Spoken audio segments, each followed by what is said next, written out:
Hey, welcome. I'm so glad you're here. Welcome to Mama Mandala. I'm Hagar. We're going to do a quick practice of yoga with a little bit of asana and a little pranayama, a few twists, something for the body to move itself in a few different directions. And the reason I want to do that with you today is because yoga can do a lot of different things for us. One thing that yoga can do is close our minds. Yep, it can. Yoga has the ability to make us very rigid in our way of thinking and in our way of seeing, to turn us into one lens viewers of life and of the world and of what's good and what's bad, and put things in boxes for us. Yoga can also make us so soft and so open to the point where we stand on no ground, where we don't know what our opinion is, where we're so open that we melt into a puddle of lack of capacity to really understand things. So we lack discernment and we lack critical thinking, which happens both on the rigid side of the spectrum and on the too soft side of the spectrum.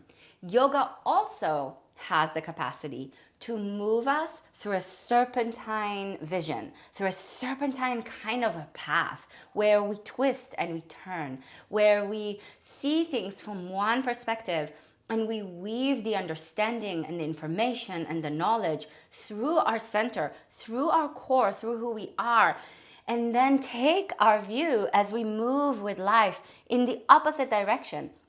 Take what we've learned here, take how it commingled with our own system, and then move it in another direction and receive more information, more knowledge, another point of view, and then bring that through the center. So yoga has the ability to move us and weave us in waves and in turns and in twists that allows us to learn more and to understand things more deeply.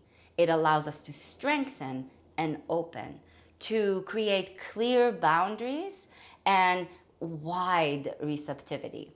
And that, for me, and maybe for you too, if you've stayed this long in this conversation, this is what the kind of yoga that I would like to practice. Not the kind that leaves the world away, the kind that invites us to bring the world and what's happening in the world and what we're seeing on the world stage and what we're seeing in society and what we're seeing on the planet and what we're seeing in ourselves and what we're seeing in our lives as we age and as we move further and deeper into more and more decades, to weave all the different aspects of life through us, through our practice, and keep growing our understanding and our capacity to look at things so that we're not one lens viewers, but rather we put ourselves in as many shoes as we can. We look through this lens and that lens. We take the perspective of the top of the mountain and we take the vision that is inside the cave of our heart. We go into the forest where the light breaks through the canopy of trees and where we can see both light and shadow, and we go to the places where we can see and understand things in more and more ways. So I don't know about you, but that's the kind of yoga, that's the kind of life that I want to live. One that invites me into discernment and receptivity, into my power and into an open-heartedness. So with that in mind, stand in the back of your mat. I know, we try things in different ways, so not always in the same way. And separate your feet as wide as your hips and ground your feet into the earth. Place your left hand over your heart and your right hand over your belly and allow your eyes to soften so that you can take a moment to feel where you are. And receive your breath. Allow your breath to move through you in a way that informs you, in a way that opens you, in a way that strengthens you, in a way that grounds you in the space you're in.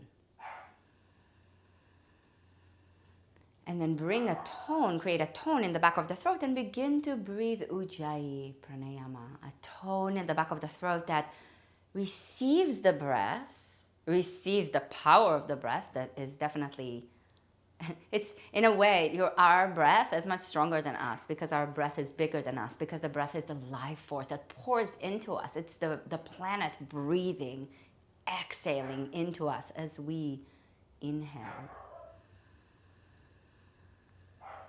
And so we receive the power of this force of life, and we strengthen ourselves with it and around it with a tone in the back of the throat that creates this resonant sound with our breath.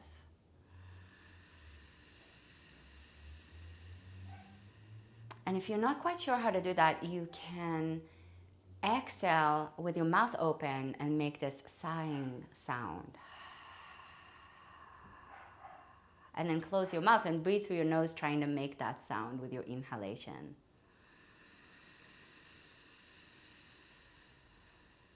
And if you need to, again, open your mouth and exhale, make this sigh sound.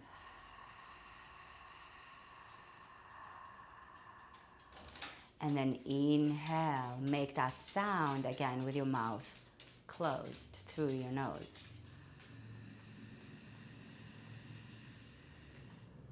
Now exhale with your mouth closed, making this sigh sound.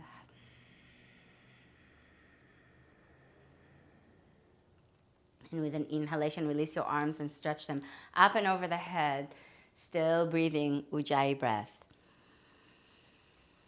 Exhale and release your arms by your sides. My dog joined us. Inhale, reach your arms up again.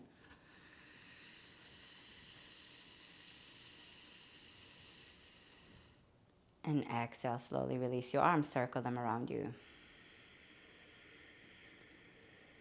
Connect to the breath and connect to where you are and receive what's going on around you. Inhale, reach your arms up. Receive the way that life is touching you.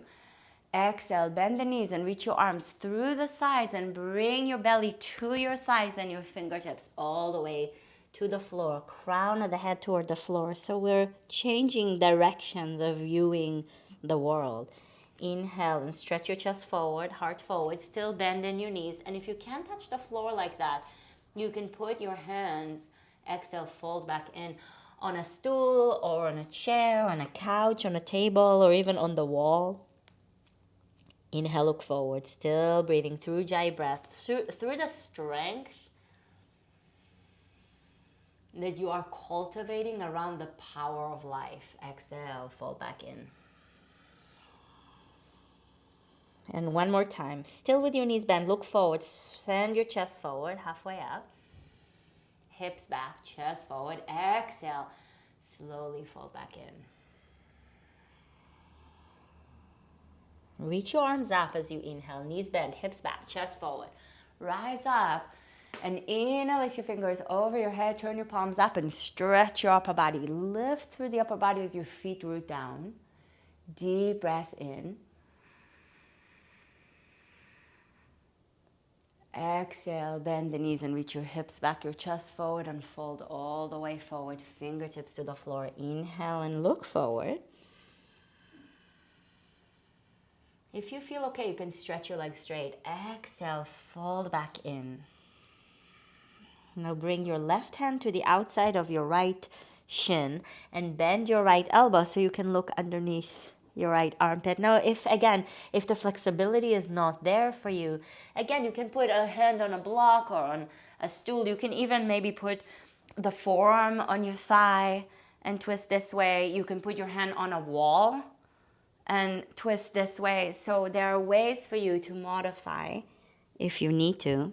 Breathe here and draw the front of your hip bones towards each other to create strength in your lower abdominal region.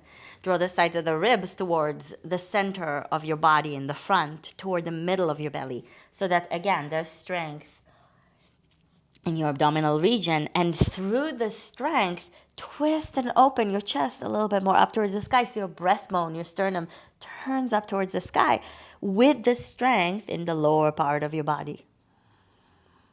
With a slow inhalation and twist, bring your left fingertips to the floor and exhale, bring your right hand outside of your left shin and twist here. So you're creating strength in a position that needs some strength, but not the most strenuous, right? But you're creating strength here. You're inviting yourself into a conversation. You're drawing yourself into engagement, into participation. The kind that allows you a discerning view, the kind that allows you to look at things from more than just one angle. And you're twisting to look at things from yet another angle. Modify as needed, of course. Draw the front of the hip bones, the anterior superior iliac spine on both sides, on both hips, towards each other, the sides of the ribs, towards the center, and turn the sternum, the breastbone, up towards the sky. And you feel how when you draw the chest up towards the sky as you twist to the left, the upper back muscles on the left side strengthen. Slow exhalation. Notice what happens when you move one thing in one direction and another in another. Inhale and twist. Look forward, halfway up. Exhale, walk your hands forward and bring yourself into downward facing dog. If you have a dog on your mat and in your way, you can move them around gently, kindly. Spread your fingers and root your hands deeply into the earth. If being on your hands is not a good option for you, and maybe you want to be a little bit on your hands, so you can do this with your knees on the floor. And if you don't want to be on your hands at all, you can put your hands up on a wall. So there's ways, again, to modify. Hips are up, hands root down, heels root down. Inhale the right leg up. Bend the right knee and open up the right hip. Left arm bone, lift it up as you ground through your left hand. Lift your left hip bone up and open up through the right side of your body. Reach your leg back, deep breath in. And exhale, step your right foot forward in between your hands. You might have to move around an obstacle. That's life though, right? With your next exhalation with your right arm up towards the sky and ground into both of your feet. So the right ASIS, the anterior superior iliac spine on the right side pulls towards the left, the right ribs pull towards the left, and the sternum turns up towards the sky on the right side. Breath deep and full.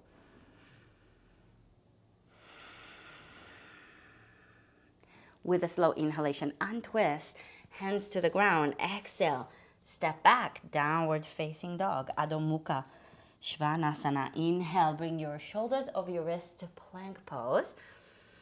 And exhale, bring your hips down to the floor or to a dog.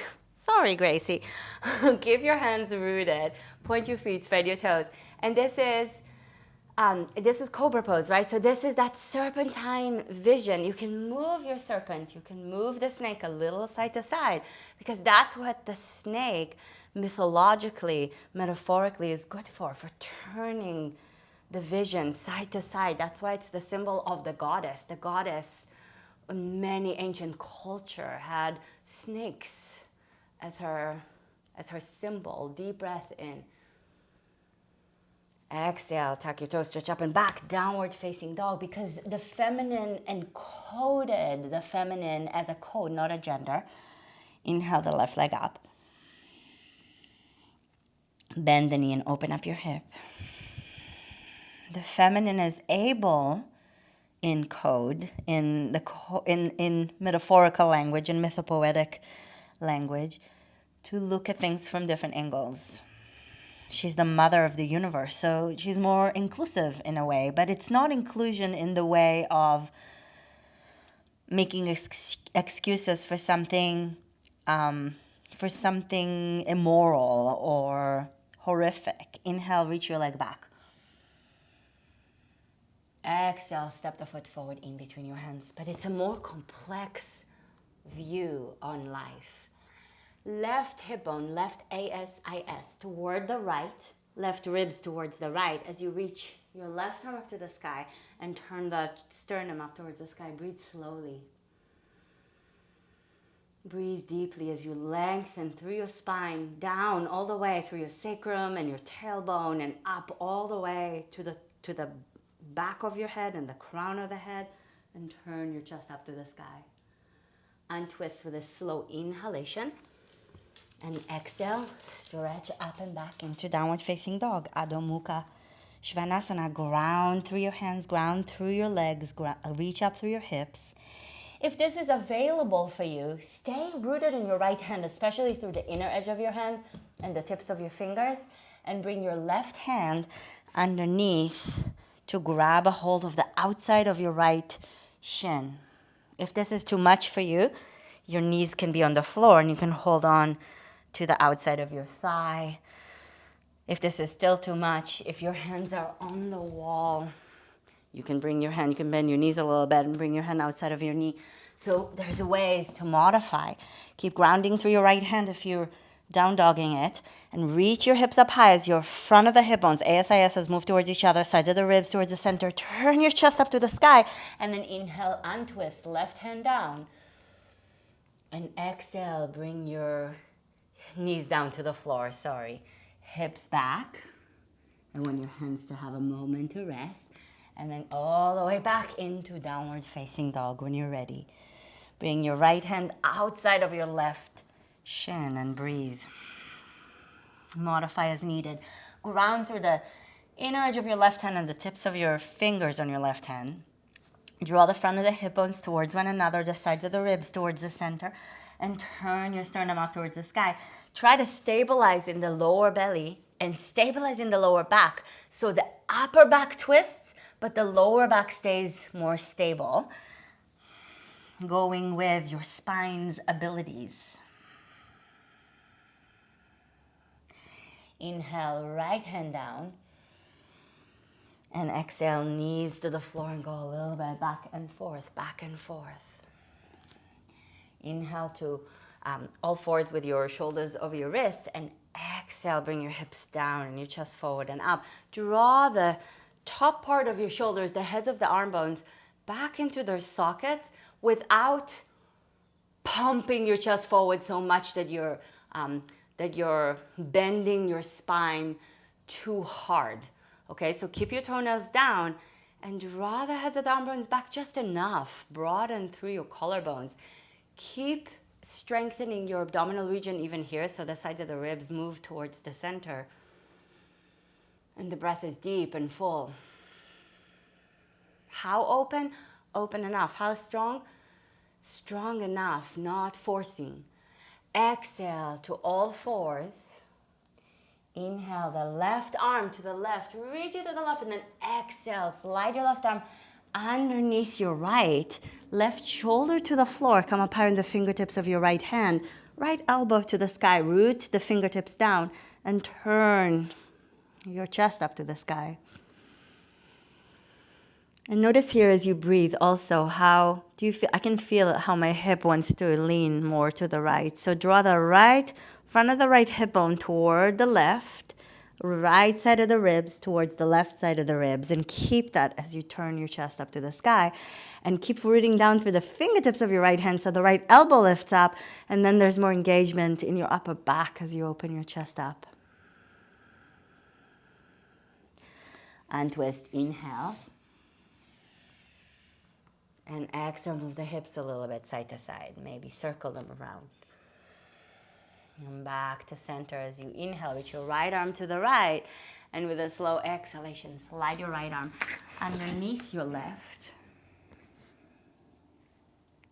And come up high on the fingertips of your left hand.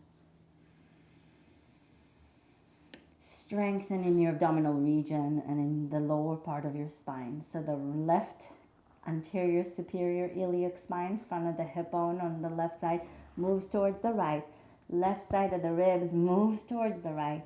And then the sternum reaches up towards the sky, as you then also strengthen in the upper back. Fingertips of your left hand root down, left elbow up, scapula, the shoulder blade moves a little bit more towards the spine to help the rotation of your chest more to the sky. And breathe slowly here.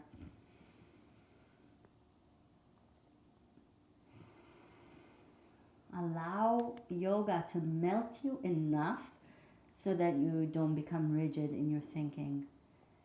And invite yoga to strengthen you so that you don't become a puddle.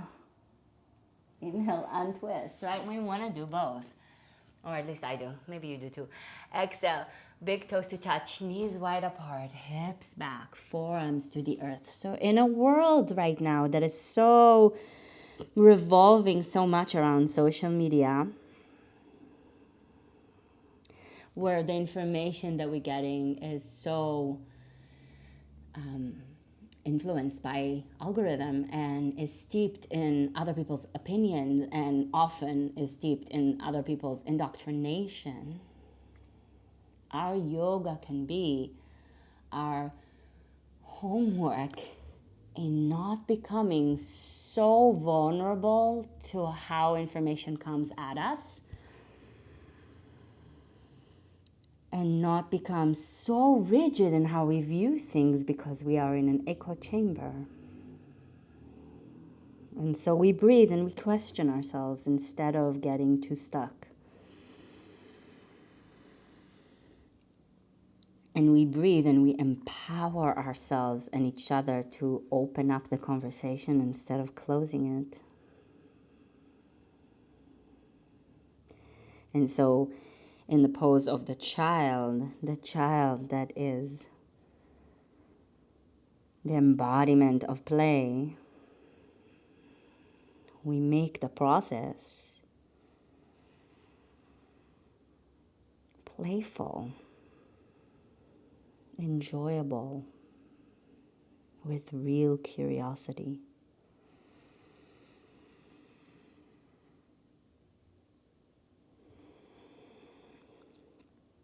If you have time to lie on your back and rest in Shavasana, please do so.